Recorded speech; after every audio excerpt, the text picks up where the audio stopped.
Acción humana, acción social, acción cultural, acción política. Distintas perspectivas para abordar un acto.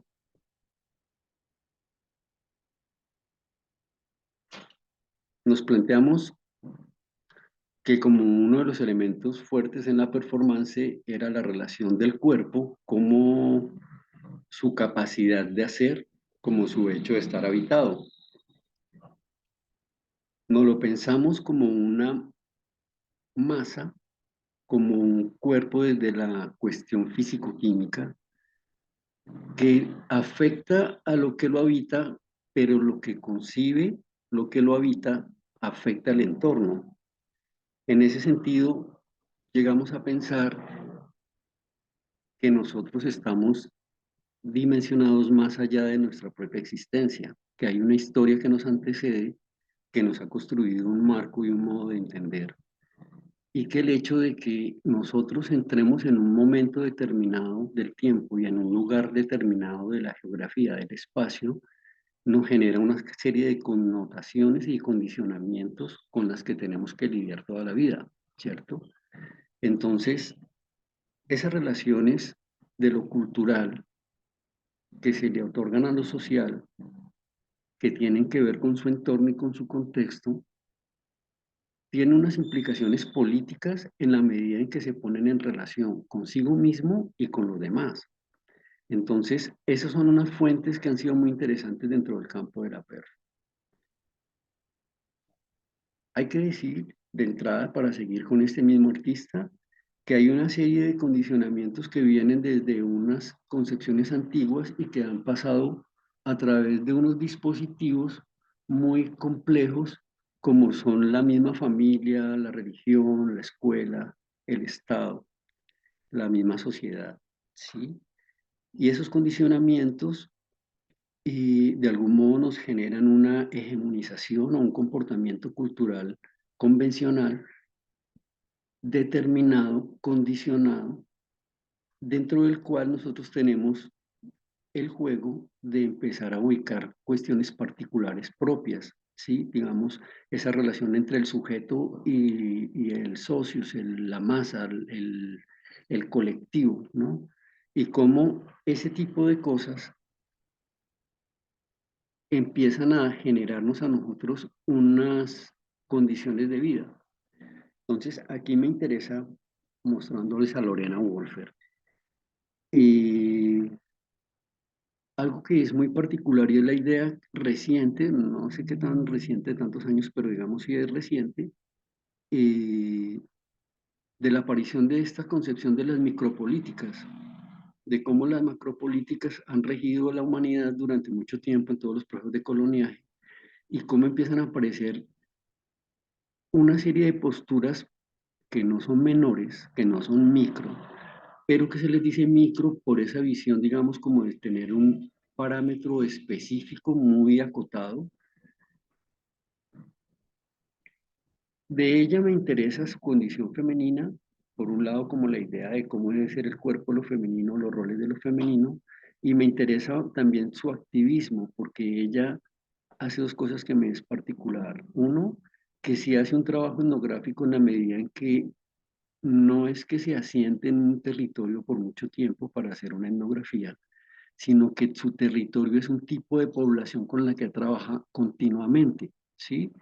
Y con la que desarrolla herramientas que tienen que ver no con el arte, sino con el trabajo de lo social, de lo antropológico, de lo sociológico, de lo psicológico, ¿sí? Hace historias de las chicas, ellas narran sus historias y a partir de eso genera imágenes y tiene, digamos, como fundaciones y todo eso. Es decir, funciona en el campo del arte, pero también funciona en el campo de más jurídico, más de lo institucional, más de la política abiertamente en ese campo.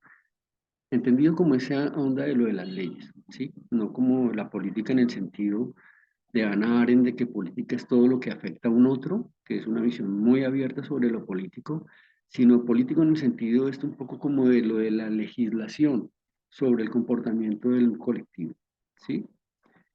Hay otro elemento que es importante de que nos condiciona, que tiene que ver con la tradición, con la idea de que venimos de una historia, que estamos pertenecientes y arraigados a esa historia y que le tenemos una deuda a esa historia porque nos ha traído hasta este momento. Entonces les presento a Ai Weiwei con las fotos de arriba, con las tres pequeñitas, en donde deja caer una vasija tradicional china y hace la foto performance, ¿no? Entonces es todo un acto de irreverencia frente a su cultura, ¿cierto?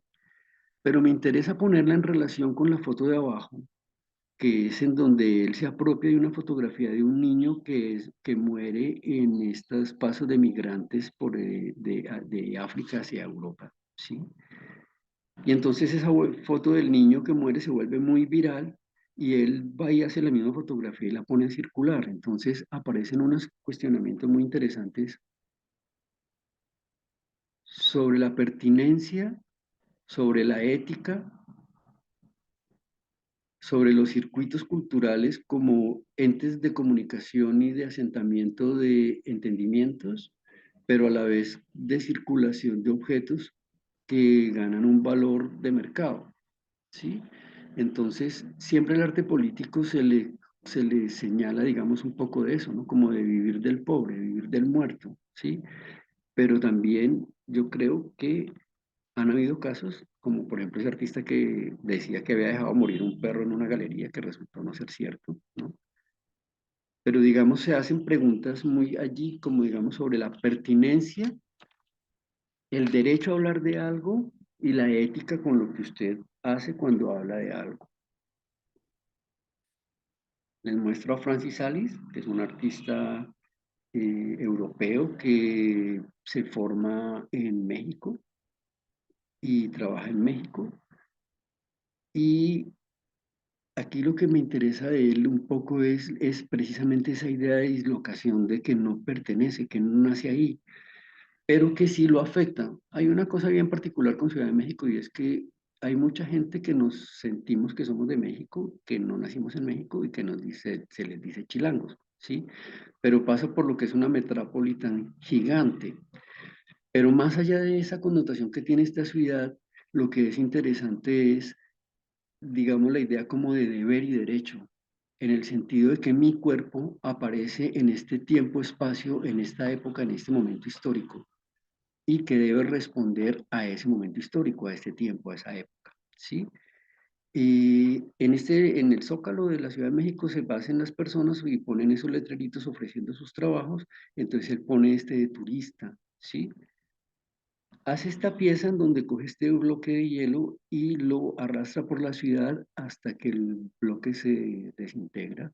Y dice que es una acción que no sirve para nada, que no hace nada. De esas acciones que nosotros intentamos hacer, de las que no dicen nada y que nos quedó claro que siempre pueden decir algo en la medida en que son leídas, ¿no? Y en la medida en que son experimentadas y le afectan a uno, ¿sí? Esta otra pieza de Alice ya no es en ese sentido de que no hago nada. Hay una cosa particular y es que en esta lo que queda es un trayecto de una mancha de agua que se va secando, ¿sí? Pero marca un trayecto. En esta también lo que interesante es el trayecto que hacen esas ovejas, que son un símbolo del borrego, de la, digamos, docilidad, de adormecimiento, de obediencia alrededor del asta de la bandera de México en el zócalo de la Ciudad de México, digamos la bandera central de la República, de la Unión de Repúblicas, y la connotación de que ser borrego es como ser una persona como un poco, pues, doblegada, ¿no? Entonces, me interesa mucho cómo hay unos enfoques que son politizables, así no estén hablando de una anécdota particular de la historia política de ningún lugar, y otros que son directamente relacionados y directamente metáforas, directamente como señalamientos, digamos, ¿sí? Este trabajo lo hace en el Perú con una comunidad a la que pone de acuerdo para que con una pala corran una palada de tierra 1 metro de distancia al tiempo. Entonces, lo que hacen es que hacen una línea y la corren 1 metro. y la pieza se llama Cuando la fe mueve montañas, que alude al hecho como de la participación. Y es muy interesante porque es la relación entre paisaje y territorio. Como un elemento natural, como la montaña, tenemos distintas perspectivas. O lo miramos de lejos y lo dejamos quieto y solamente lo admiramos en su posible belleza o resplandor o algo así. Y lo vemos como paisaje o cómo interferimos en él con nuestro comportamiento, con nuestras acciones y entramos en el campo del territorio, ¿no? De un ente vivo que está politizado por quien lo habita, en el sentido en que como lo afecta, afecta a los demás. Y paso a mostrarles otro artista que también es muy fuerte, un referente muy fuerte dentro del campo del arte político, con esta pieza que ya se las mostré la vez pasada, de cómo contrata a esta serie de chicos cubanos, de señores cubanos, para tatuarles una línea y ellos siguen con su vida con la línea tatuada, ¿no? Este trabajo es directamente sobre el hecho de que se paga para que sucedan las cosas, de que se trabaja para tener la posibilidad de la subsistencia, de cómo hay un ente de dignidad y de legitimidad en esa relación entre vivir y consumir, vivir y gastar. Por ejemplo, es gente que no tiene papeles, migrantes que no tienen papeles, que les paga por estar escondidos dentro de una galería entre esos cambuches de cartón, ¿sí? Estos son personas del común que les paga para sostener esas esculturas en una exposición en un museo, ¿sí? Estas son para que tengan sexo en público. Esta es particular porque aquí también las poblaciones están segmentadas, es para grupos humanos específicos, migrantes sin papeles, personas del común. Estos son, por ejemplo, hombres negros que tienen sexo anal con mujeres blancas, o así, cosas así. Cambian las acciones. Mujeres blancas con hombres negros, hombres con hombres, mujeres con mujeres, sexo así, sexo asá. Siempre es, digamos, grupos específicos que se relacionan sexualmente a los que les es pagado para que públicamente tengan ese tipo de actos, ¿no?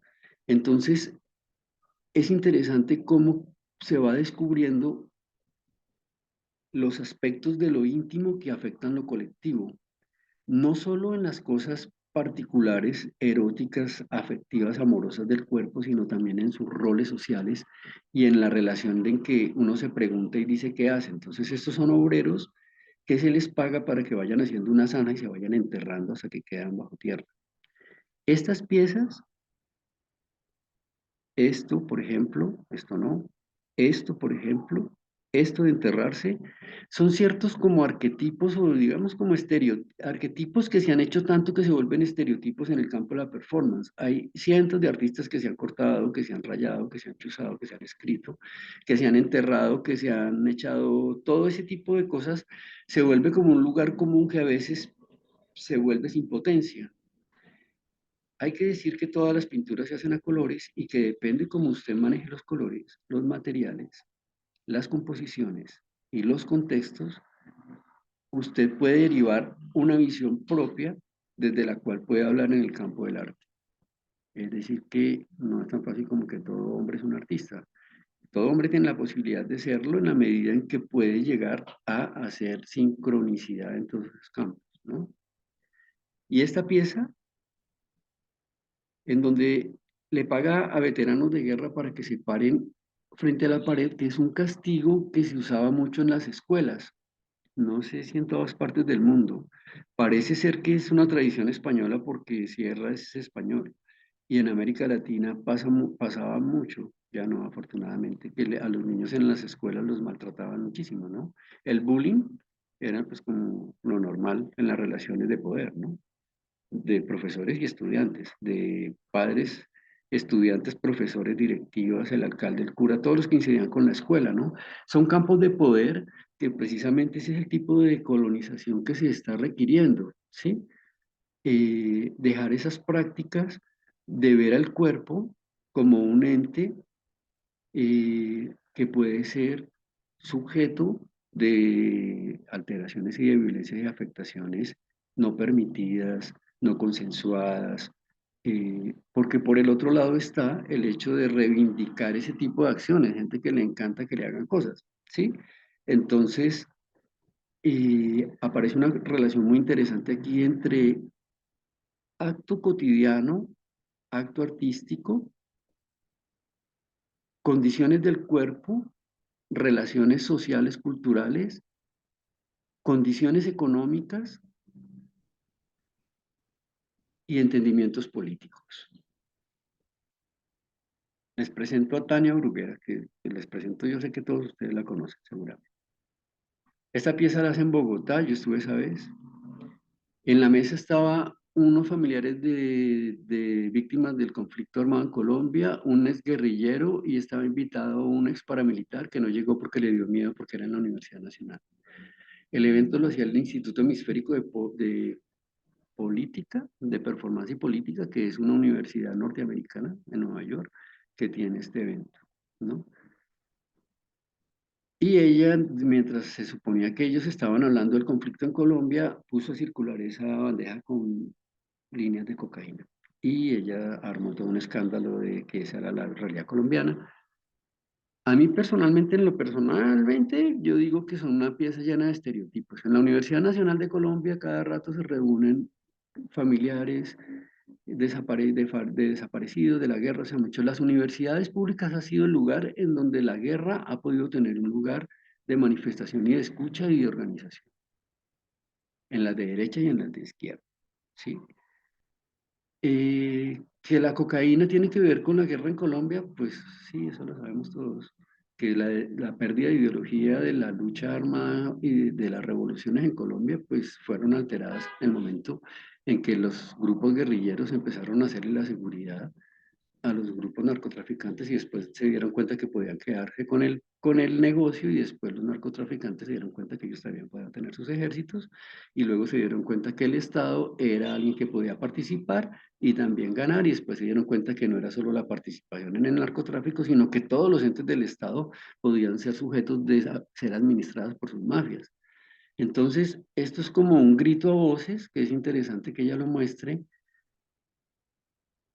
pero digamos, no es que esté develando ni construyendo una gran fantasía, ¿no?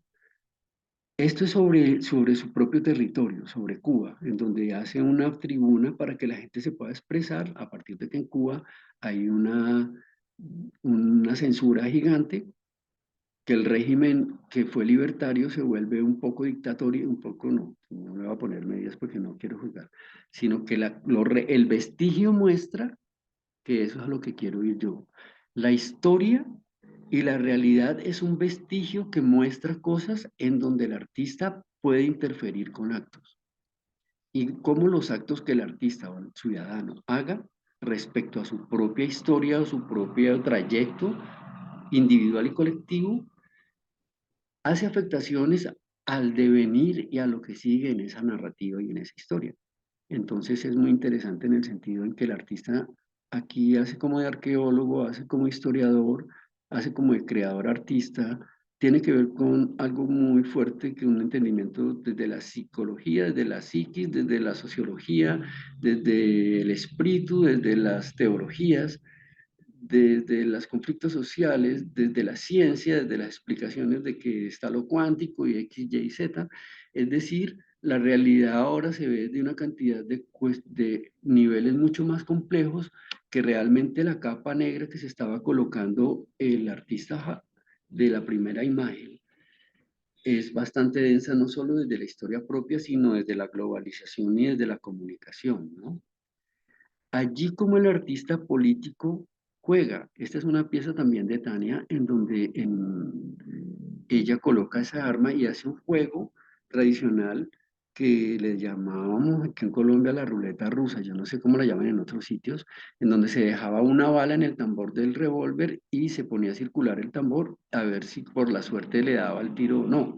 Se supone que por la gravedad y el peso de la bala, esa bala va a quedar abajo, pero después tuvo una discusión porque decían que la pistola estaba arreglada para que la bala no saliera, hubo gente que enseguida pasó a la acción, fue y miró el sitio y decía, pero no quedaron los sitios donde quedó porque después ella hace unos disparos, ¿no? En el siguiente tiro y eso ella hace, entonces se supone que quedó los huecos de la bala, pero no aparecieron casquillos. Entonces, toda la idea de la ficción de, de realidad frente a una realidad álgida. Y lo otro, toda la construcción del artista como héroe, como genio de la modernidad, cómo opera en lo contemporáneo. Eh, yo digo que ninguno de los actos que hay aquí desconoce el trayecto de ninguno de estos artistas. Todos son artistas muy fuertes que yo admiro mucho, pero como el arte es el hecho de exponerse, cada una de sus piezas tiene la necesidad de la reflexión. Entonces, el vestigio va generando esas preguntas. ¿Cómo la relación entre lo moderno y lo contemporáneo respecto al artista en el rol de la sociedad?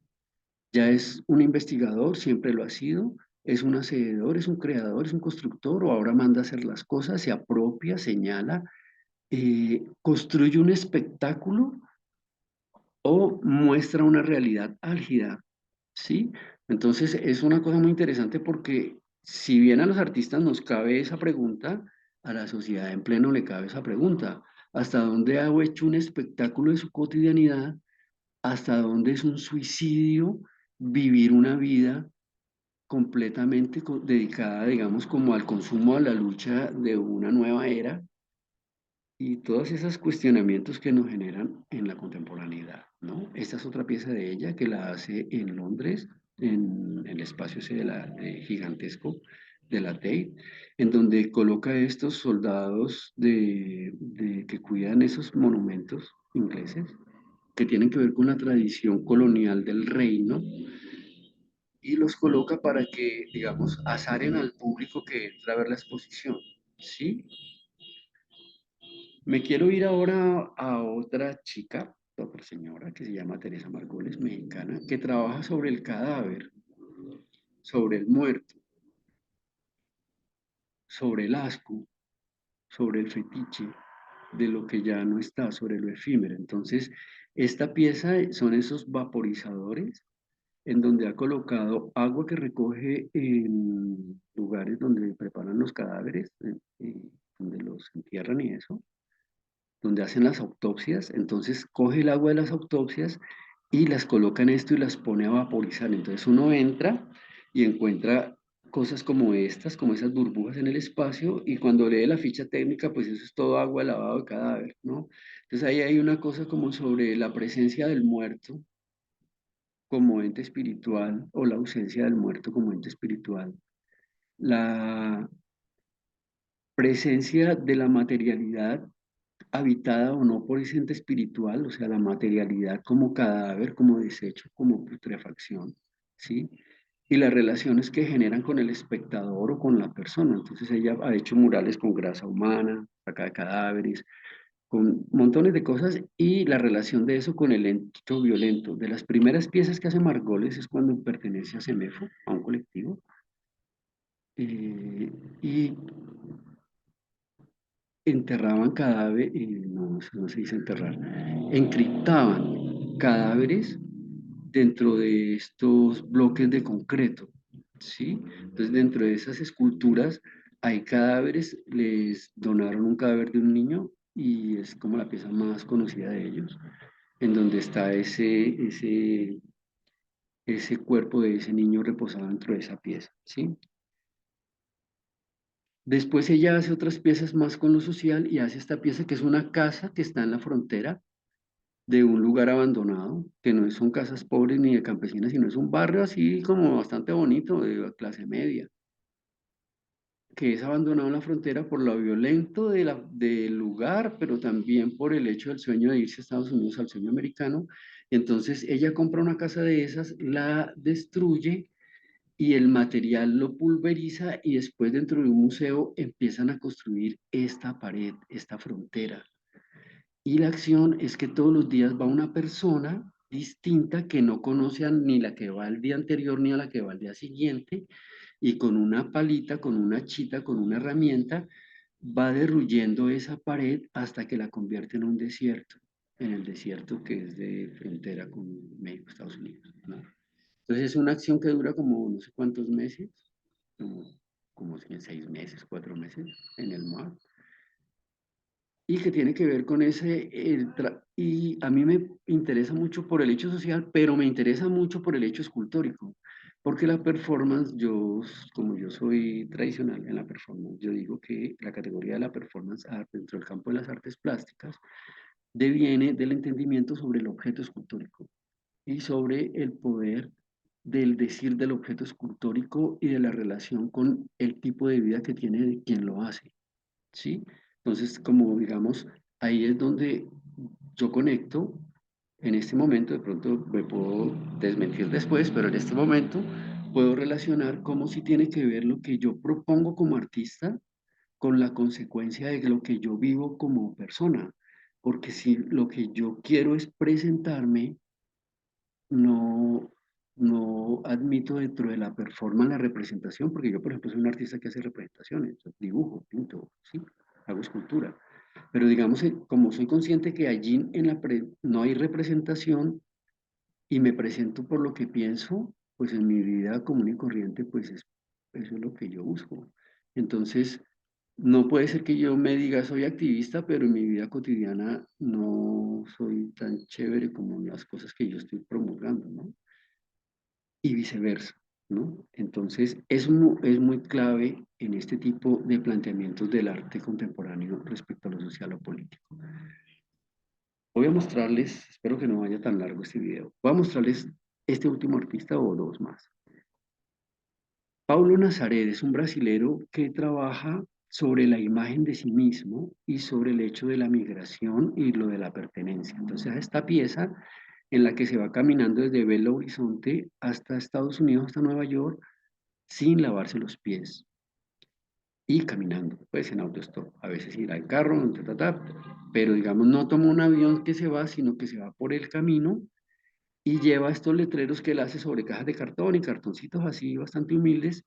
Trabaja haciendo letreros de ese tipo y le dice a la gente que lleva mensajes a Estados Unidos y lleva los mensajes a Estados Unidos. O sea, él recoge los mensajes y cuando llega a Estados Unidos él se pone a buscar las personas y entrega los mensajes que le dan. La acción es continua, no es hecha para que la vea un público determinado, es decir, no es esta concepción del performance como un cuerpo puesto en escena con la atención focalizada, sino es más bien un cuerpo que se interrelaciona con el entorno a través del tiempo, ¿sí? Y que desarrolla un entendimiento conceptual, una pregunta, una posición de vida a partir de ese entendimiento y que lo desarrolla como experiencia en algo que podríamos llamar proceso, que se activa continuamente, ¿sí? Otra pieza es que él se hace fotos a través de, de las caminadas que él se pega porque hace viajes por todo el mundo, eh, con gentes propias de los lugares y con este letrero de vendo mi imagen de hombre exótico, hablando un poco de la relación entre lo que es convencional para un lugar y lo que le es raro, lo que es exotizable, no solo en las relaciones del primer mundo con los otros mundos, que es bastante cuestionable eso del primero, segundo, tercero, cuarto y quinto, sino con la idea de el yo y mi vecino, el yo y el otro, incluso cómo puedo ser yo exótico para el señor que vive en la esquina de mi casa, qué tanto tenemos que ver y qué tanto no, o qué tanto lo que tenemos que ver formalmente se parece, como por ejemplo los dos siendo tan distintos podemos estar contentos con que un equipo de fútbol gane un partido, ¿sí? Entonces hace este tipo de piezas, Paulo, que son acciones en donde él registra y después muestra a través de videos, eso es lo otro que me interesa mucho. La performance hoy en día no se limita a esto como de la cosa escénica que interrumpo en un espacio y me presento en un tiempo determinado en donde alguien me ve y el acto es efímero, sino que ha buscado otras formas de materializarse a través de la activación de larga duración y de la formalización en objetos como libros, videos, eh, instalaciones en museos, incluso murales, informaciones en páginas web. ¿sí? Eso que les acabo de decir me es muy importante porque entonces, ¿cómo se construye la historia de la que habla y de qué habla la historia? Entonces, ahora sí paso a Llora y Calzadilla, son una pareja, ella es Filadelfia, ella es norteamericana y él es cubano. Esa es una pieza que hacen para la Bienal de Venecia, en donde recogen barro del fondo de los canales de Venecia y con ese barro hacen esta escultura de ese animal. Y todos los días van tirando el periódico del día. Llega una persona, puede ser la misma o distinta, o sea, no importa. Llega una persona, se sienta ahí, lee los periódicos del día y los tira en el espacio.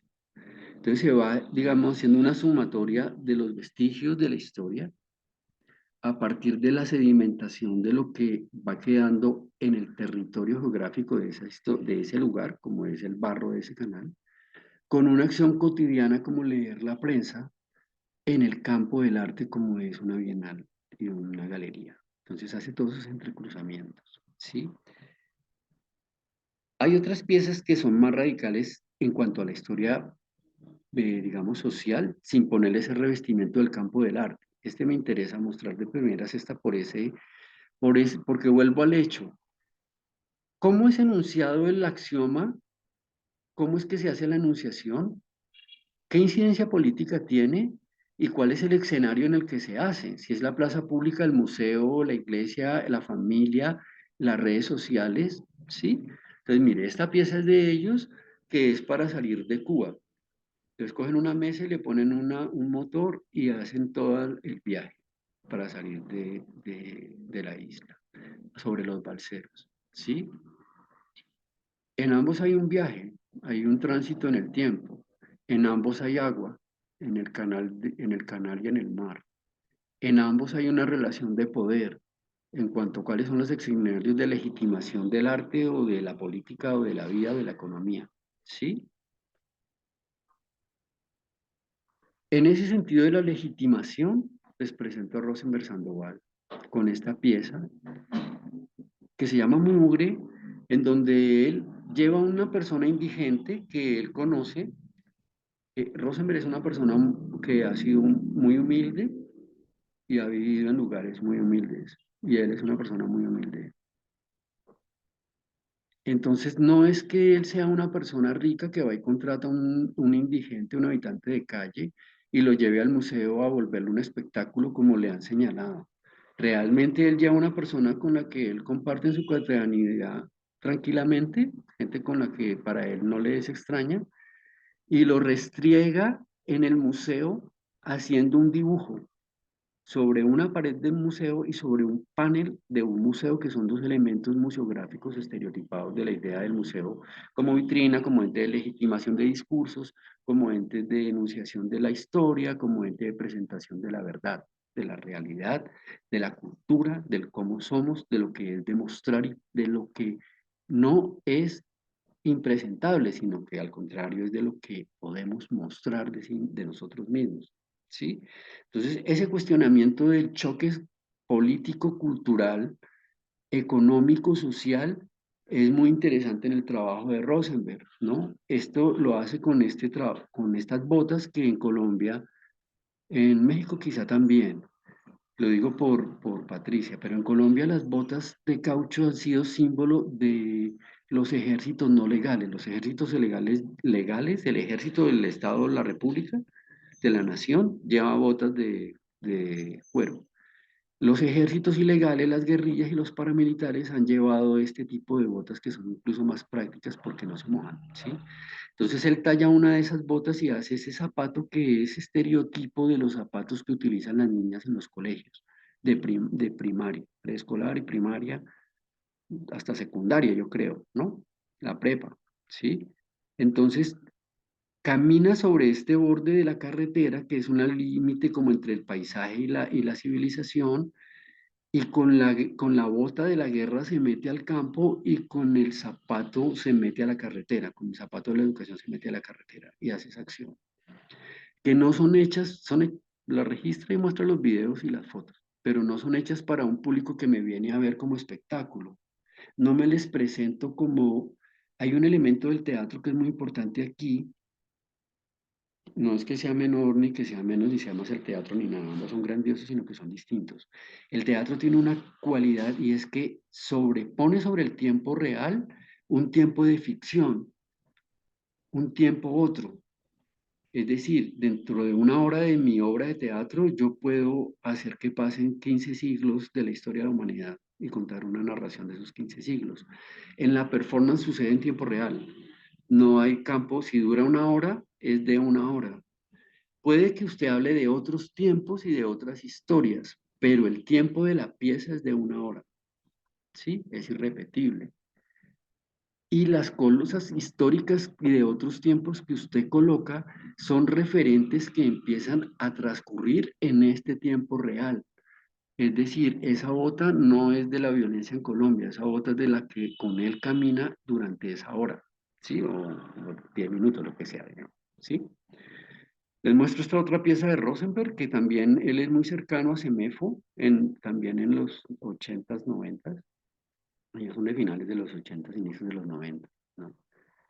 Eh, en donde él también, él tiene un hermano que es médico y también trabaja mucho con la morgue, con los anfiteatros, y hace estas piezas en donde se cuelga cadáveres de niños muertos y de cadáveres. Trabaja con el cadáver también un poco, ¿no? Y esta pieza que para mí es grandiosa, que es de las últimas que ha hecho Rosenberg, que es una casita hecha en arroces, y la acción es que él la tiene en la mano, porque cabe en una mano, y él la explota, cierra la mano y la destruye. Es una acción hermosa de Rosenberg. Y para cerrar esto, voy a colocar una pieza mía, que no, yo no es que crea que tenga la potencia de todos ellos, pero pues esta pieza que les muestro sí ha estado a la par en exposiciones con todos, con ellos. Casi nunca hablo de mis piezas, pero sí la quiero colocar para poner la cara, porque como también hago arte político, también me hacen críticas de que uno vive de la miseria del otro, de que uno se enriquece, de que todas esas cosas, ¿no? De que uno qué tan consecuente es y todo eso. Entonces, esta pieza es en la que yo pido limosna, desplazándome por distintos lugares de la ciudad. La han querido relacionar con el arrastrarla como si fuera el hielo de Alice, pero realmente esta pieza, lo importante no era que se arrastrara, porque no todo el tiempo se arrastra, a veces se carga, a veces se da botes, es que se desplaza. Y yo digo, cuando pido limosna, yo digo, regáleme una moneda, digo los estereotipos para pedir limosna, ¿no? Regáleme una moneda. Me estoy desplazando. Yo no digo soy un desplazado, digo es me estoy desplazando, porque me refiero al hecho escultórico que me estoy moviendo en el espacio, me desplazo. Desplazo esa caja pesada a través del espacio público. Lo llevo por la calle, por los sitios de poder y por la plaza pública. Lo entro al museo. Es importante eso porque en alguna medida hay estereotipos y que se dan sobre lo político como la idea del desplazamiento forzado, que tiene que ver también con otros desplazamientos que se diferencia, pero tiene que ver en el sentido de la movilidad de la masa en el tiempo-espacio y se diferencia en el sentido de las connotaciones sociales, culturales y políticas. El mismo acto de mover una masa en un territorio tiene distintas connotaciones. La migración, el desplazamiento forzado o la movilidad, el desplazamiento. El abuso del espacio público en, por ejemplo, las ventas públicas. El derecho a utilizar el espacio público para subsistir.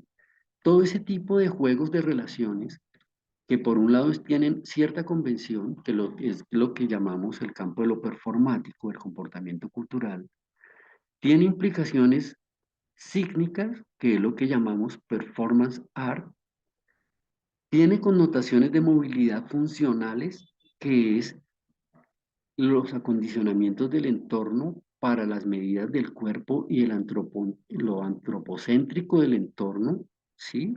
Que no tenemos escalones para que se muevan los elefantes, sino para que suba el cuerpo humano. Todas esas relaciones entre la forma de las cosas,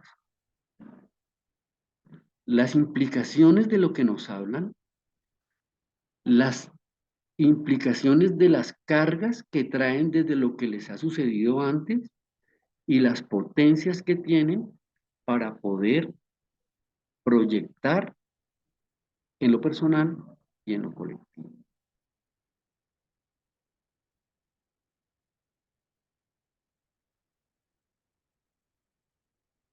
Ejercicio.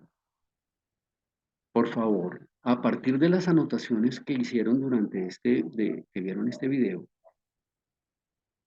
hagan apuntes sobre esas relaciones de esos campos, de esos ámbitos, acción humana, acción social, acción cultural, acción política. Después de que haga eso, haga una reflexión y anótela sobre qué relaciones esos ámbitos pueden tener con su trabajo personal. Gracias. Ya le subo el link para la próxima reunión.